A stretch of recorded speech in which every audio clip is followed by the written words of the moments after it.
बिस्मिल्लाहिर्रहमानिर्रहीम। इय्याका नअबुदु व इय्याका नस्तईन। दोस्तों, हम एक लर्निंग के पॉइंट ऑफ व्यू से बात करते आए हैं और मेरी पहली वीडियोस में भी आपने देखा है कि हमने एक मोटिवेशन का जो एक सिलसिला, एक नुक्ता आगाज से जिसे हमने बात शुरू की थी सीखने और सिखाने के मरहले में, जिन प्रोसेस में से हम गुजरेंगे, हमारे वो नौजवान दोस्त जो कॉमर्स लाइन से रिलेटेड हैं या बिजनेस की फील्ड के साथ अटैच हैं, हम कोशिश करेंगे कि उनको ऐसी इंफॉर्मेशन दें, ऐसी चीज़ उनको पहुंचाएं या जिससे वो अपना ना सिर्फ उनका नॉलेज अपडेट हो, प्लस उनको वो अपनी ज़िंदगी के जो रोज़मर्रा के मराहिल हैं, रोज़मर्रा के जो मामलात ज़िंदगी हैं, उसमें भी उनको अप्लाई कर सकें। तो आज हम बात करते हैं ऑर्गेनाइजेशन पे। ऑर्गेनाइजेशन क्या है, बेसिकली ऑर्गेनाइजेशन क्यों मार्ग वजूद में आती है, इसके बनाने का मकसद क्या होता है। ऑर्गेनाइजेशन दो तरह की होती हैं, बिजनेस ऑर्गेनाइजेशन और non business organization. Business organization जो होती है वो बेसिकली प्रॉफिट के लिए वो काम करती हैं, उन्हें प्रॉफिट को गेन करना होता है। जो भी उनके owners business point of view से जो ऑर्गेनाइजेशन जिसकी को मार्केट वजूद में लाते हैं, उसके लिए उनका जो उनके पीछे पर्पस होता है वो उससे प्रॉफिट गेन करना होता है। अब बिजनेस ऑर्गेनाइजेशन को हम डिफाइन करें तो बिजनेस ऑर्गेनाइजेशन में इसके मुख्तलिफ स्टेप्स हैं उनके पेड अप कैपिटल के पॉइंट ऑफ व्यू से।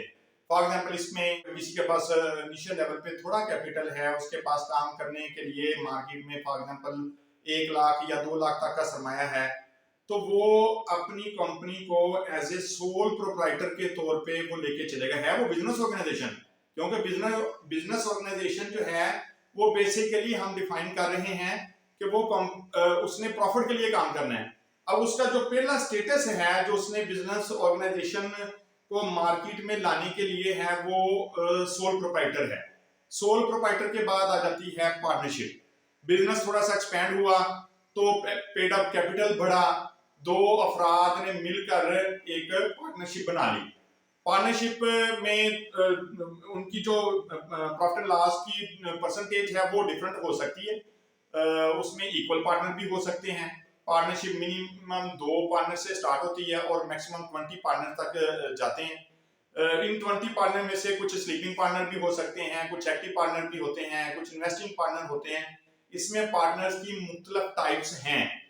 वो पार्टनरशिप के बाद आ जाता है। पार्टनरशिप से ये होता है कि आपके पास आपका कारोबार वसी हो जाता है, आपके पास सरमाया ज्यादा आ जाता है, लेकिन वो भी एक बिजनेस ऑर्गेनाइजेशन का ही फॉर्म है, वो स्टेज है, यानी मकसद आपका प्रॉफिट गेन करना है।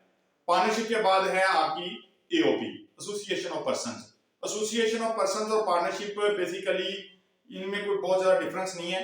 उनमें एक ही चीज के हम क्या उसमें से पार्टनर्स की एसोसिएशन पर्सन में पार्टनर्स की तादाद थोड़ी सी एक्सटेंड हो जाती है, लेकिन उसका जो कैलिबर और स्टेटस है उसका मकसद भी यही है कि वो हम उससे अपनी कंपनी को एज ए एओपी अगर रजिस्टर्ड करवाते हैं तो उससे हमें प्रॉफिट गेन होगा। अब एओपी के बाद आ जाती है private limited firm. Private limited firm भी सेम ऐसे ही है, उसका मकसद भी उसका उसमें दो तरह के कैपिटल होते हैं, एक ऑथराइज कैपिटल होता है, एक पेड अप कैपिटल होता है। ऑथराइज कैपिटल में हमने बेसिकली जब हमारी फर्म रजिस्टर्ड होती है एसईसीपी के पैनल पे, securities and exchange commission of Pakistan में, तो उसमें हमने दो कैपिटल उनको बताने होते हैं, एक ऑथराइज कैपिटल, दूसरा paid up capital. Paid up capital basically वो सरमाया होता है जिससे हम वो यूनिट, वो प्रोजेक्ट जो हम मार्केट में लॉन्च करने जा रहे हैं, वो किसी भी किस्म का प्रोजेक्ट हो सकता है, उसका मैन्युफैक्चरिंग का, प्रोडक्शन का, ट्रेडिंग का, जो भी प्रोजेक्ट वो हम मार्केट में लॉन्च करने जा रहे हैं एज ए प्राइवेट लिमिटेड, तो उसके लिए हमें जो हमारा सरमाया होता है वो हम उसमें लगाते हैं, जो as a paid up capital के तौर पे हमारे पास मौजूद होता है। उसका मकसद भी हमारा प्रॉफिट गेन करना है। उसके बाद प्राइवेट लिमिटेड के बाद जब हमारे शेयर्स की तादाद बहुत ज्यादा हो जाती है, मार्केट में शेयर्स हमारे बिकना शुरू हो जाते हैं, तो फिर हमें वो प्राइवेट लिमिटेड से पब्लिक लिमिटेड में जाना पड़ता है। इस तरह ये मुख्तलिफ स्टेटस हैं ऑर्गेनाइजेशन के जिसमें वो रह के अपना उस प्लेटफॉर्म पे वो अपना काम कर रहे होते हैं। इसमें हम देखें बिजनेस ऑर्गेनाइजेशन हो तो उसका मकसद जैसे मैंने आपको बताया कि प्रॉफिट गेन करना है। इसी तरीके से एक नॉन बिजनेस ऑर्गेनाइजेशन होती हैं, उनका मकसद बेसिकली प्रॉफिट गेन करना नहीं होता। वो सोसाइटी में, माशरे में फलाही कामों के लिए, चलाने के लिए, रफाही अम्मा के काम करने के लिए वो सोसाइटीज मार्केट वजूद में आती हैं। वो नॉन बिजनेस ऑर्गेनाइजेशन होती है, उनका जो एम होता है, जो पर्पस होता है, वो मार्केट से प्रॉफिट कमाना बिल्कुल नहीं होता। तो ऑर्गेनाइजेशन में हम देख रहे हैं कि ऑर्गेनाइजेशन में जब एक प्रॉफिटेबिलिटी गेन हुई या उसमें हमने माशरे के लिए काम किया, दोनों सूरतों में जो नौजवान है वो उस चीज को समझता है कि उसके लिए उसने उसका अकाउंटेंसी का पैरामीटर जो है, जो चार्ट ऑफ अकाउंट है, जो नौजवान कॉमर्स लाइन के साथ अटैच है, उसको पता है ऑर्गेनाइजेशन को चलाने के लिए, ऑर्गेनाइजेशन को के अंदर एक बूस्ट पैदा करने के लिए, उसके मामला को सीधा रखने के लिए, एम्प्लॉइज और मैनेजमेंट का जो आपस में कोऑर्डिनेशन है उसको कायम रखने के लिए ये अकाउंटेंसी का एक चार्ट ऑफ अकाउंट ड्रा किया जाता है।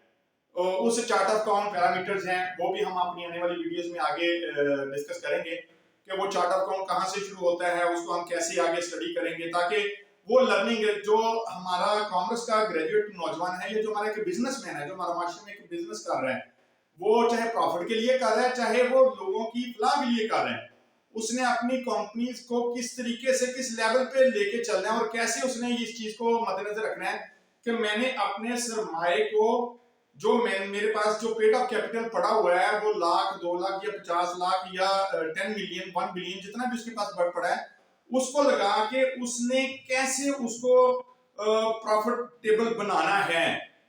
उसमें बहुत सारे छोटे छोटे पॉइंट हैं जो, क्योंकि एक जो अकाउंटिंग का पैरामीटर है वो एक रीढ़ की हड्डी का काम करता है किसी भी बिजनेस के अंदर। बिजनेस में अगर रीढ़ की, जिस तरह इंसान की रीढ़ की हड्डी, इंसान का पूरा वजूद जो है वो उसकी रीढ़ की हड्डी पे बेस कर रहा है, उसी पे वो खड़ा है, वो उस स्ट्रक्चर, अगर वो स्ट्रक्चर हमारे अंदर नहीं होगा तो हम उस पर स्टैंड भी नहीं कर सकेंगे। सेम यही चीज है कि एक ऑर्गेनाइजेशन के अंदर चार्ट ऑफ अकाउंट इंट्रोड्यूस होता है या उसको अकाउंटेंसी का पूरा पैरामीटर ड्रा किया जाता है, फिर वो एक ऑर्गेनाइजेशन डेवलप होकर सामने आती है। अदरवाइज तो ओनर को उसका कोई फायदा नहीं है। ओनर ने इन्वेस्टमेंट अपना सरमाया लगाया, सरमाया लगा के उसने डिपार्टमेंट बना दिए, डिपार्टमेंट्स हमारे वजूद में आ गए, एम्प्लॉइज ने काम करना शुरू कर दिया। अब उन एम्प्लॉइज का जो गोल है, जो अचीव है, जो उस ओनर ने सरमाया लगाया हुआ है, उसकी जो तवक्कुआत हैं उन एम्प्लॉइज के साथ कि वो मेरे सरमाए को किस तरह सेव कर रहे हैं, किस तरह मेरे जो प्रोजेक्ट पे प्रोडक्शन हो रही है उसको प्रॉफिटेबल कर रहे हैं, इसमें मुख्तलिफ डिपार्टमेंट्स काम कर रहे हैं। इसमें परचेज डिपार्टमेंट है, सेल डिपार्टमेंट है, रिकवरी डिपार्टमेंट है, प्रोडक्शन डिपार्टमेंट है, एचआर डिपार्टमेंट है, ऑडिट डिपार्टमेंट है, मुख्तलिफ हर डिपार्टमेंट का अपना अपना रोल है। लेकिन ये सारे डिपार्टमेंट जो है उस ऑर्गेनाइजेशन के अंदर एक स्ट्रक्चर के तहत काम कर रहे हैं और उस स्ट्रक्चर का नाम है chart of account. Chart of account का ये स्ट्रक्चर अगर प्रॉपर मैनेज हो, बन के डेवलप हो के प्रॉपर इंप्लीमेंट भी हो जाए, तो फिर उस ऑर्गेनाइजेशन को प्रॉफिटेबल बनाने से कोई नहीं रोक सकता। ये हमारी आज की लर्निंग में मैंने चंद चीजें आपसे शेयर की हैं। मेरी वीडियो आपको अच्छी लगी हो तो आप इसको लाइक करें, शेयर करें और सब्सक्राइब करें, ताकि ये जो इन्फॉर्मेशन हम आप तक लेके आ रहे हैं, इसमें दोनों तरह की इंफॉर्मेशन आपके साथ लेके चलेंगे। जो इंसान की अपनी पहचान, देखें हमने अपना आगाज किया है उस फिक्री अमल से कि जो एक इंसान की थॉट्स में है, और वो फिक्री अमल ना सिर्फ हम अपनी पहचान को बेहतर बनाने के लिए करेंगे, बल्कि जो रोजमर्रा जिंदगी में, जैसे मैं एक अकाउंटेंट हूँ, कोई दूसरा बंदा, कोई मैनेजर है, कोई मार्केटिंग का काम कर रहा है, कोई कहीं पे काम कर रहा है, जहां पे भी जो भी उसका काम है, उसमें रहते हुए वो जो भी मामलाते जिंदगी कर रहा है, उन मामलाते जिंदगी को बेहतर अंदाज से चलाने के लिए उसकी अपनी पहचान, और प्लस जो वो बिजनेस लाइन के साथ अगर अटैच है या नॉन बिजनेस ऑर्गेनाइजेशन के साथ अटैच है, तो अकाउंटेंसी का जो दायरा इख्तियार है वो मैं समझता हूं कि कोई इंसान ऐसा नहीं है जो कम से कम बाय सेल्फ, जितनी भी उसके पास पॉकेट मनी हो या जो भी उसके रोजमर्रा के मामला तो उसमें उसका कोई हिसाब किताब ना हो, वो कोई ना कोई हिसाब किताब, चाहे उसकी अपनी जात से रिलेटेड है, उसकी कोई इनकम आ रही है, उसके कोई एक्सपेंसेस हैं, उसका कोई कैश फ्लो है, उसका कोई बैंक फ्लो है, वो खुद ब खुद अपने आप में भी एक अकाउंटेंट है। हर इंसान अपने आप में भी एक अकाउंटेंट है। तो अकाउंटेंट होते हुए उसको उन चीजों के लिए पता होना चाहिए कि उसने कैसे अपने मामला को आगे लेके चलना है। बहुत शुक्रिया।